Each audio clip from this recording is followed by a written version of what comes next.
जब तारीख के सीने पर मायूसी के साए गहरे हो जाएं, जब शिकस्त एक मुकद्दर बनने लगे और खौफ कौमों की रगों में उतर जाए, तब अल्लाह किसी एक शख्स को उठाता है जो ज़वाल को चैलेंज बनाता है और बिखरी हुई उम्मत को फिर से रास्ता दिखाता है। ये वो ज़माना था जब तातारी सैलाब शहरों को रौंदता, तख्त उलटता और नामो निशान मिटा देता फिर रहा था। मुसलमान हरासां थे, हौसले टूट चुके थे और हर नई सुबह एक नई तबाही की खबर लेकर आती थी। ऐसे में एक नाम था जो अभी खामोश नहीं हुआ था, सुल्तान जलालुद्दीन ख्वारज़म शाह। ये कहानी सिर्फ तलवारों की नहीं, ये कहानी है हौसले की, हिकमत की और इस यकीन की कि अगर नीयत जिंदा हो तो शिकस्त भी रास्ता बन जाती है। यहाँ से वो मरहला शुरू होता है जहाँ एक लश्कर महज सिपाह नहीं रहता और एक शहर महज शहर नहीं रहता। यहाँ से तारीख दोबारा सांस लेती है। अब जलालुद्दीन का लश्कर महज एक जमात नहीं रहा था, ये मिल्लत इस्लामिया के मुस्तकबिल की उम्मीद बन चुका था।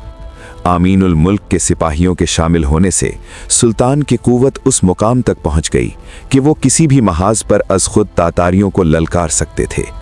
सुल्तान हर मुजाहिद को इस्लाम के कल का मामार समझते थे। उनकी तलवारों की चमक मायूसी के अंधेरों में उम्मीद के चराग मालूम होती थी।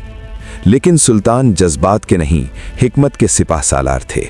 उन्होंने तय किया कि इब्तदा ऐसे महाज से हो जहां दुश्मन को ज्यादा नुकसान और इस्लामी फौज को कम से कम जख्म पहुंचे। इससे एक तरफ तातारी दबाव में आएंगे और दूसरी तरफ खौफजदा अवाम को हौसला मिलेगा कि आने वाली बड़ी जंगों में खड़े हो सकें। इन्हीं दिनों खबर आई कि तातारी लश्कर कंधार का मुहासरा किए हुए है और अहले शहर सख्त मुजाहिमत के बावजूद दुश्मन के दबाव को तोड़ने से कासिर हैं। कब्जा किसी भी लम्हे हो सकता था। सुल्तान जलालुद्दीन ने एक पल ज़ाया न किया।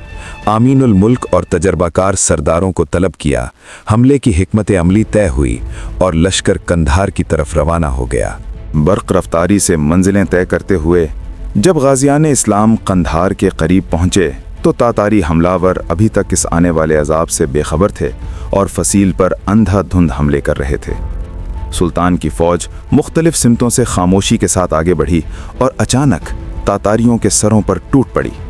इससे पहले कि दुश्मन संभल पाता, हजारों तीर कहरे इलाही बनकर बरस चुके थे। फिर तुर्को अफगान नेज़ाबाज घोड़ों को एड़ लगाते हुए तातारी सफ़ों में घुस गए और एक किनारे से दूसरे किनारे तक खून की धारें बहा दीं। तातारियों ने कई बार कदम जमा कर लड़ने की कोशिश की, मगर गाजियों की आबदार तलवारों ने उनकी सफ़ें तोड़ डालीं। आखिर वही तातारी जो हर मैदान में नाकाबिले शिकस्त समझे जाते थे, हवास बाख्ता होकर राह फरार इख्तियार करने लगे। मगर सुल्तान जलालुद्दीन ने इसका भी बंदोबस्त पहले ही कर रखा था।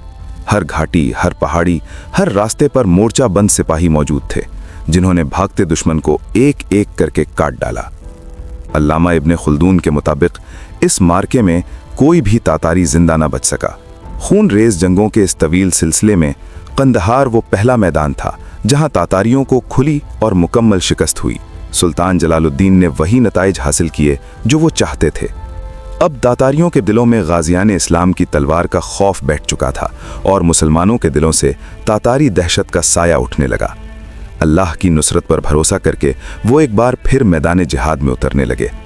ये सिर्फ एक फतह नहीं थी, ये खौफ के बुत के टूटने का दिन था।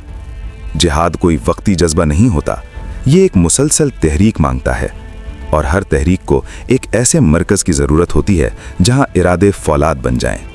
इससे कबल सुल्तान जलालुद्दीन ख्वारज़म शाह ने पाया तख्त और गंज को दुश्मन के खिलाफ मुजाहिमत का मरकज़ बनाने की कोशिश की थी, मगर तारीख़ ने एक बार फिर मुस्लिम सफ़ों की कमज़ोरी अयां कर दी। अपने ही चंद नमक हराम उमरा की गद्दारी और हालात की बेरहम गर्दिश ऐसे आड़े आई कि वो महफूज शहर भी सुल्तान के हाथ से निकल गया। अगर ये सानहा न होता तो सुल्तान कभी ये न सोचते कि जिहाद का मरकज़ किसी और सरजमीन पर मुंतकिल किया जाए। लेकिन जब गंज राख बन गया तो सुल्तान की निगाह इंतखाब गजनी पर ठहर गई। یہ وہی غزنی تھا جسے سلطان علاؤالدین محمد خوارزم شاہ نے سلطنت کی تقسیم کے وقت جلال الدین کے حصے میں دیا تھا۔ چونکہ سلطان اکثر اپنے والد کے پہلو میں رہ کر سلطنت کے بڑے فیصلوں میں شریک رہتے تھے، اس لیے غزنی میں ان کی نیابتاً حکومت قائم تھی، مگر تاتاری یلغار نے پورے نظام سلطنت کو تہو بالا کر دیا۔ ہر طرف بغاوت، خود سری اور اقتدار کی ہوس نے سر اٹھایا۔ غزنی بھی ان فتنوں سے محفوظ نہ رہ سکا اور بالآخر ایک باغی سردار شہر پر قابض ہو بیٹھا۔ قندھار کے مارکے سے فتح یاب واپس لوٹتے ہوئے سلطان جلال الدین نے رخ غزنی کی جانب موڑا۔ شہر پہنچ کر کسی بڑی مزاحمت کے بغیر باغی سردار کو کچل دیا گیا اور غزنی ایک بار پھر سلطان کے زیر نگیں آ گیا۔ گنج کے زوال کے بعد یہ پہلا موقع تھا کہ سلطان کو ایک ایسی سرزمین میسر آئی جہاں نہ صرف عسکری قوت مجتمع ہو سکتی تھی بلکہ جہاں قربانیوں کے ثمر آور ہونے کی امید بھی زندہ تھی۔ غزنی میں سلطان کی آمد کی خبر طوفانی ہوا کی طرح پورے مشرق خراسان میں پھیل گئی۔ سلطان کے رضاکار، علماء اور مبلغین شہر شہر قریہ قریہ فرضیت جہاد کا پیغام لے کر نکل کھڑے ہوئے۔ چند ہی دنوں میں غزنی کی فضا تکبیر کے نعروں اور مجاہدین کے رجزیہ اشعار سے گونج اٹھی۔ شوق شہادت سے سرشار نوجوان جوق در جوق اس مرکز جہاد میں پہنچنے لگے اور اپنے آپ کو جہاد و قتال کے لیے وقف کرنے کا عہد کرتے گئے۔ بلخ کے حاکم ملک شیر، سابق حاکم بلخ اعظم ملک مظہر، ملک حسن قزاق اور غوری شہزادے ہزاروں سپاہیوں کے ساتھ سلطان کے پرچم تلے جمع ہو چکے تھے۔ سیف الدین اغراق خلجی اپنے قبیلے کے 40,000 تربیت یافتہ ترکمانوں سمیت اس لشکر ایمان میں شامل ہو گیا۔ یوں سلطان جلال الدین کے زیر قیادت تقریباً 1,00,000 مجاہدین غزنی کی سرزمین پر یکجا ہو چکے تھے۔ غزنی میں قائم یہ معسکر محض ایک فوجی پڑاؤ نہ تھا، یہ امت مسلمہ کے انتقام کی تیاری گاہ تھی۔ ہر سمت چاق و چوبند نوجوان نیزہ بازی، شمشیر زنی، شہ سواری، پیادہ جنگ، تیر اندازی اور دیگر فنون حرب کی کڑی تربیت میں مصروف تھے۔ خطے کے نامور جنگی ماہرین اسی معسکر میں جمع تھے اور افواج کی ترتیب و تنظیم میں دن رات جتے ہوئے تھے۔ سلطان جلال الدین کا زیادہ وقت انہی مجاہدین کی خبرگیری، نگرانی اور حوصلہ افزائی میں گزرتا تھا۔ اسی قیام کے دوران امین الملک نے سلطان سے اپنے تعلق کو مزید مضبوط کرنے کے لیے اپنی بیٹی سلطان جلال الدین کے عقد میں دے دی۔ یہ رشتہ سیاسی بھی تھا اور وفاداری کی ایک مضبوط ضمانت بھی۔ طالقان میں مقیم چنگیز خان ان تمام تبدیلیوں سے بے خبر نہ تھا۔ ایک عیار اور خونخوار درندے کی مانند اس کی نگاہیں ارد گرد کے حالات کو مسلسل پرکھ رہی تھیں۔ غزنی میں سلطان جلال الدین خوارزم شاہ کی قیادت میں مجاہدین کا یہ اجتماع اس کے لیے ایک سنگین خطرہ بن چکا تھا۔ وہ جانتا تھا اگر اس قوت کو وقت پر کچلا نہ گیا تو تاریخ کا دھارا پلٹ سکتا ہے اور خون مسلم کا بدلہ تاتاری قوم کی جڑیں تک ہلا دے گا۔ چنگیز خان کے نزدیک اس خطرے کا واحد حل غزنی پر فوری یلغار تھا۔ چند دنوں کی تیاری اور اطلاعات جمع کرنے کے بعد اس نے ایک بھرپور لشکر اپنے قابل ترین سرداروں کی قیادت میں غزنی کی سمت روانہ کر دیا۔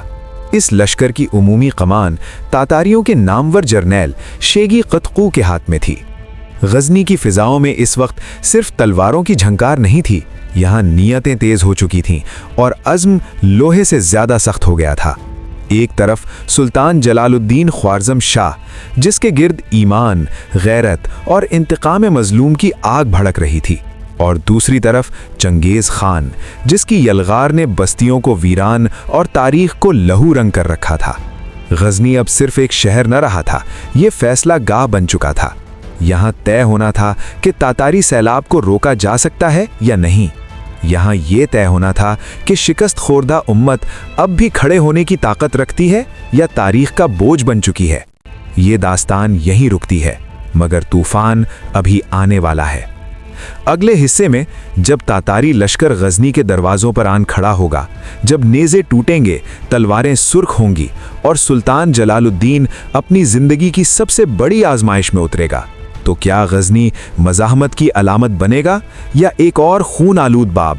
پاسبان حرم کے ساتھ اگلا حصہ ضرور دیکھنا، کیونکہ یہ صرف ایک جنگ نہیں، یہ تاریخ کا امتحان ہے۔